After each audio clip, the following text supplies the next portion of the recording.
ভয়াবহ এক বিপর্যয়, চারিদিক শুধু ধ্বংসস্তূপ, আর সেই স্তূপের নিচে এখনও স্বজনদের খুঁজে ফিরছেন হাজারো মানুষ। ভেনেজুয়েলায় জোড়া ভূমিকম্পের ৪ দিন পেরিয়ে গেলেও থামেনি উদ্ধার অভিযান। রাজধানীর কারাকাস, লাগুয়াইরা সহ বিভিন্ন শহরে ধ্বংসস্তূপ থেকে এ পর্যন্ত প্রায় ১,৫০০টি মরদেহ উদ্ধার করা হয়েছে। ভারপ্রাপ্ত প্রেসিডেন্ট ডেলসি রদ্রিগেজ জানিয়েছেন, মরদেহ উদ্ধারের পাশাপাশি জীবিতদেরকেও খুঁজে বের করার চেষ্টা চলছে।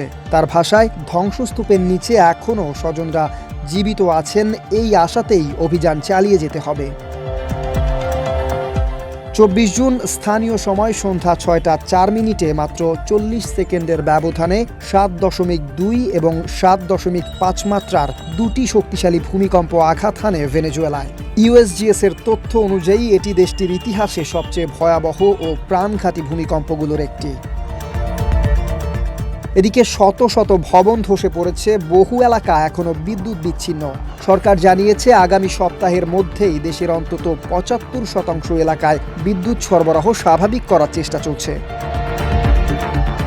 অন্যদিকে পার্লামেন্টের স্পিকার জর্জ রদ্রিগেজ জানিয়েছেন, এ পর্যন্ত ১,৪৫০টি মরদেহ এবং আহত অবস্থায় ৩,১৫০ জনকে উদ্ধার করা হয়েছে।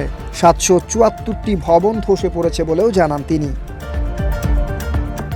ইউএসজিএস এর আশঙ্কা, নিহতের সংখ্যা ১০,০০০ ছাড়িয়ে যেতে পারে, আর বিরোধী দলের দাবি এখনও অন্তত ৫০,০০০ মানুষ নিখোঁজ আছেন। কামরান তুষার, ডেস্ক রিপোর্ট, ঢাকা পোস্ট।